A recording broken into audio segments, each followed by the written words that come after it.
Andor ist Mist. Andor ist super. Oh, da habe ich mir wohl eine klassische Persönlichkeitsspaltung zugezogen.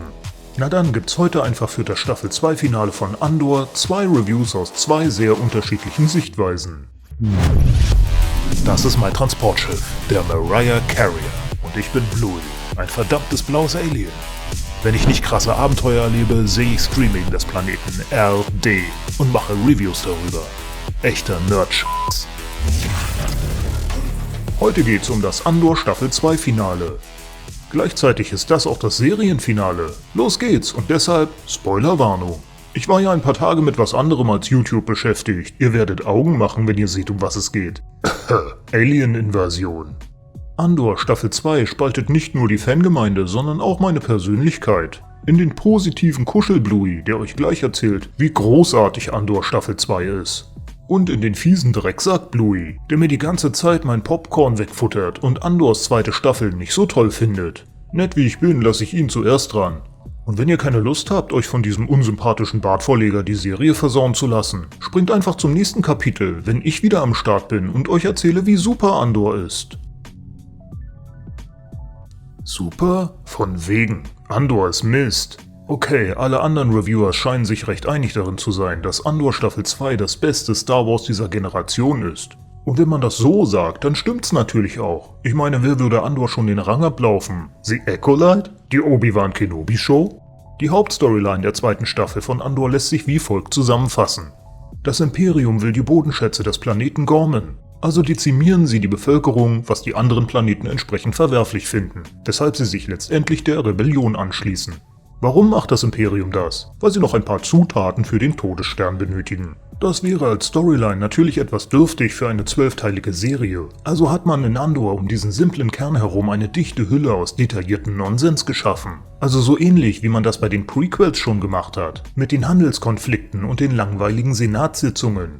Diese erzählerisch dicke Kruste uninteressanten Ballasts muss nun erst durchdrungen werden, bis wir zur simplen, aber eben unterhaltsamen Basis gelangen. Folge 1 bis 3 war ein echt holpriger Start. Da dachte ich aber noch, ich würde diese zerebrale, unglaublich intelligente Show vielleicht einfach nicht verstehen. Dann wurde mir klar, ich hab das schon verstanden. Da ist eben nur nicht so viel dahinter, wie mir die Show weismachen will. Und dieser Eindruck hält sich für mich bis zum Schluss. Folge 4 bis 6 sind da zwar besser, aber trotzdem hätte man diese ersten 6 Folgen vielleicht zu 2 zusammenfassen können. In der Zeit, die sich die Show nimmt, hätte man so viel mehr Interessantes erzählen können. Stattdessen mussten die Zuschauer durchhalten, bis dann endlich in Folge 7 und 8 abgeliefert wird. Wäre Andor eine Pizza, wäre die allerdings kalt geliefert worden. Kalt im Sinne von tot. Allerdings ist das, was passiert, ja auch alles nicht sehr überraschend. Und damit meine ich nicht mal das große Ganze, also den Bau des Todessterns. Ich meine den Aufstand der Gormaner. Der Plan des Imperiums, sie wollen die Bodenschätze Gormans. Sie können aber nicht einfach einfallen und sich nehmen, was sie wollen. Dazu muss das Imperiums PR-Department zuvor die Bevölkerung des Planeten in Verruf bringen, sie als die Bösen darstellen. Idealerweise als Terroristen. Der Plan steht ab Folge 1 und dann heißt es, zusehen, bis es endlich soweit ist und es zum Massaker kommt. Nachdem die Details davon unter anderem durch eine spannende Senatsrede von Mon Mothma an die Öffentlichkeit dringen, kommt es jedenfalls, wie es zu erwarten war. In der Galaxie bildet sich ein starker, vereinter Widerstand. Irgendwie hätte sich das Imperium die langwierige Desinformationskampagne sparen können. Sie hätten auch einfach direkt angreifen können. Und genau zu dem Schluss kommen sie am Ende auch. Schließlich hat niemand Lust, dass nochmal irgendeine Show kommt und deren Vorgehen und alle damit verbundenen Einzelheiten zu erklären versucht. Alderaan wird weggelasert. Das PR-Department sagt dazu, da waren Rebellen drauf. Reicht als Erklärung. Auch wenn die Hauptstoryline tatsächlich absolut vorhersehbar ist, die Einzelheiten sind da natürlich schon überraschend.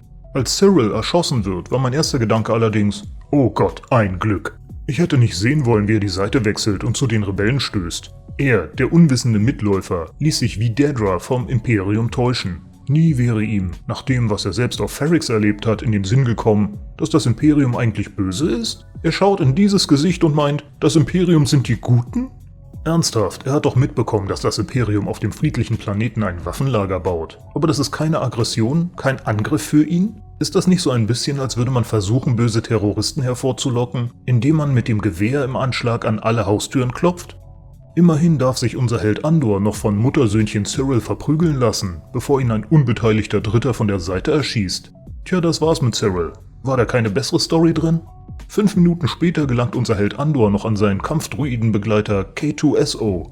Dieser verfolgt Zivilisten und Andor lässt sich auf einen ausweglosen Kampf mit dem Druiden ein, woraufhin schon wieder ein unbeteiligter Dritter eingreift und den Druiden von der Seite wegrammt. Tja, die Frage, wie ist Andor an seinen Kampfdruiden gekommen, musste vor Rogue One natürlich unbedingt noch geklärt werden. Er hat die Einzelteile auf der Straße eingesammelt und mitgenommen, als er nach einem Massaker eigentlich um sein Leben bangen musste und aus der besetzten Stadt fliehen sollte.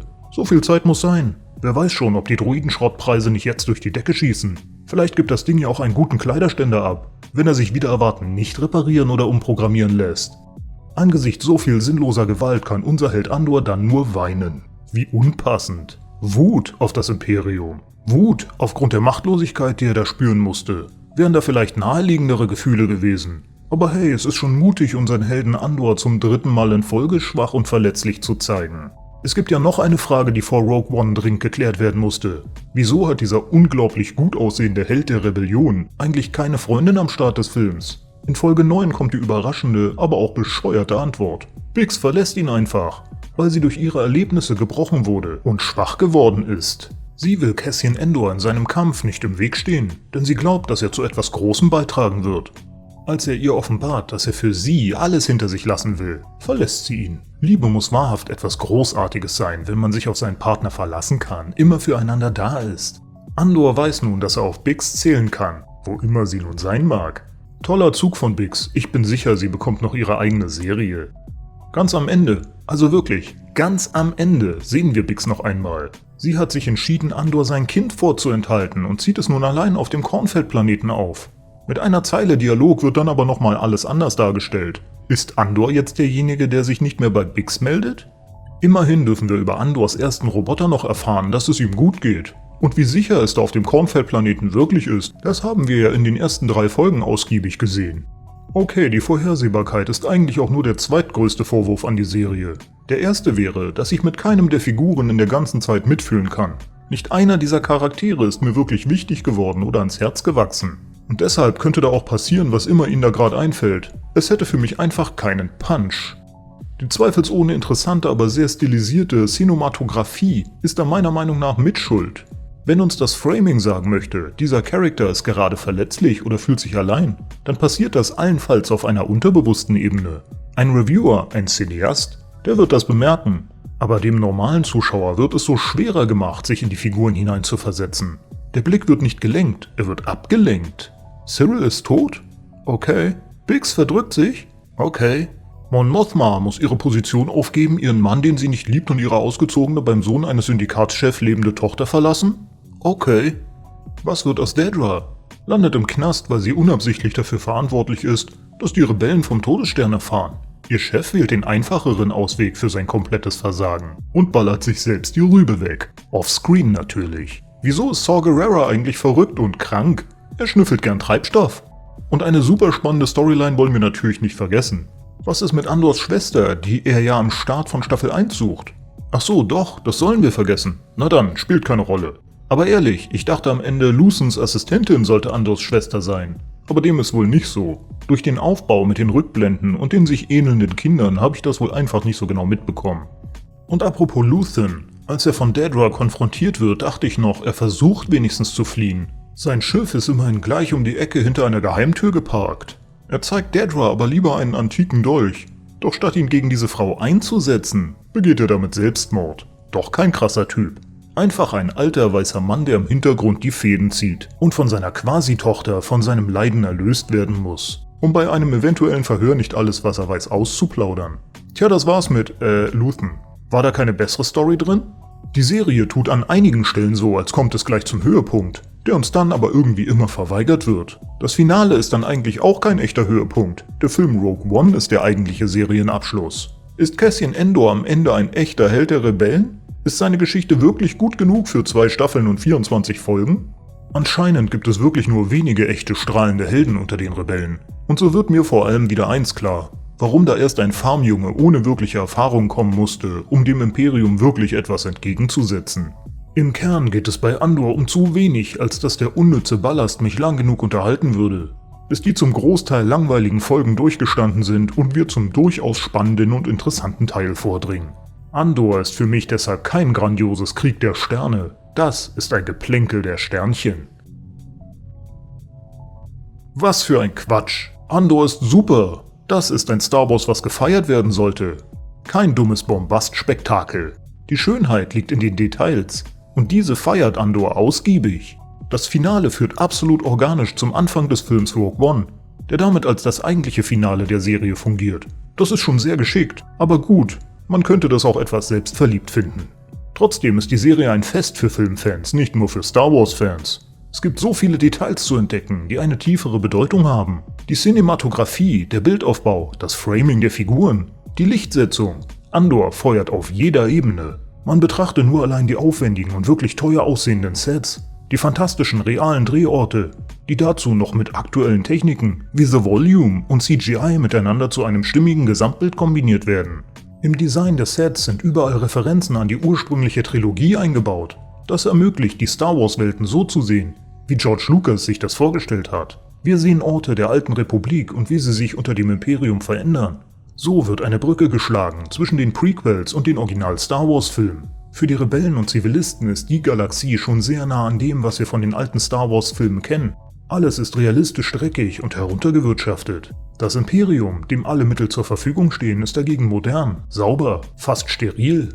Dieser offensichtliche Gegensatz verdeutlicht umso mehr die tiefliegenden Konflikte dieses Universums. Arm gegen Reich, Gut gegen Böse, diverse staubige Menschen gegen sterile, lebensverachtende Space-Nazis. Andor beleuchtet die Ursprünge des Widerstands.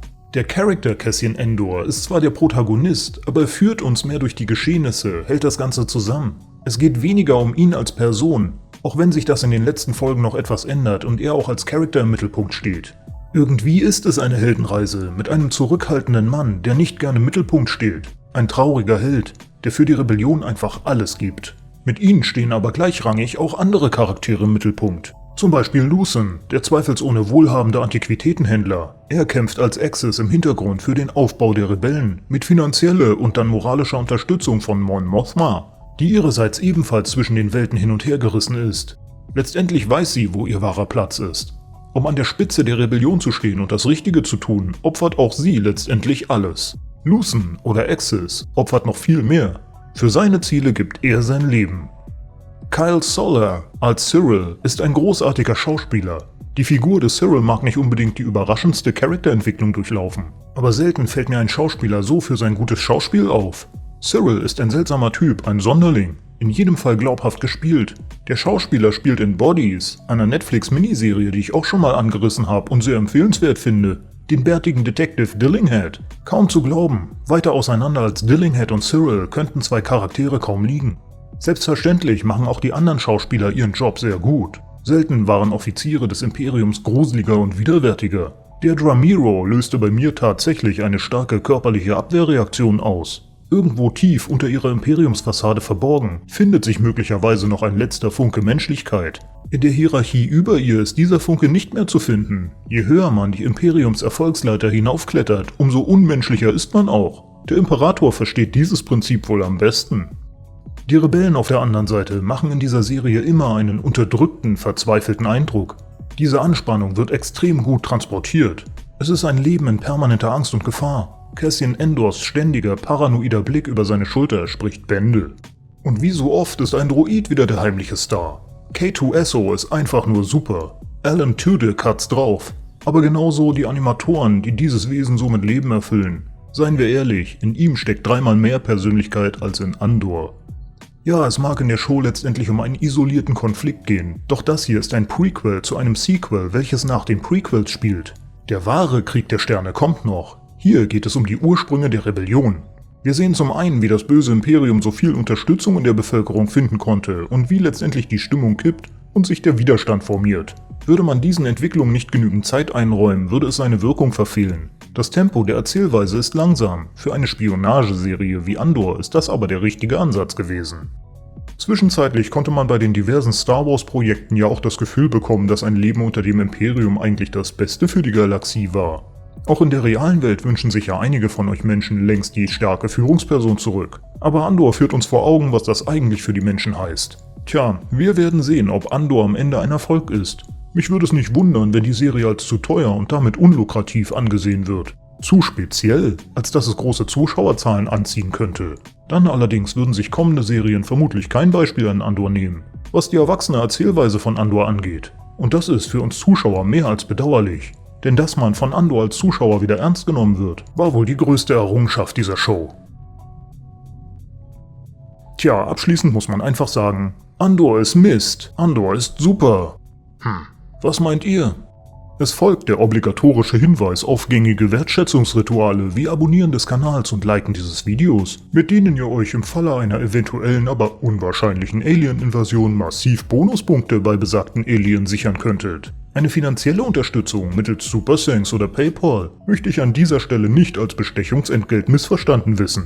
Es unterstützt ausschließlich meine YouTube-Tätigkeiten. Allerdings sichert ihr euch auch mein uneingeschränktes Wohlwollen im Fall der Fälle. Zwinker, zwinker. Danke ihr lieben Menschen, natürlich auch fürs Zusehen. Dieses, genau wie zukünftige Andor-haltige Videos, enthält aus technischen Gründen keinen der sonst üblichen Lebensmittel-Endgags. Bis zum nächsten Mal!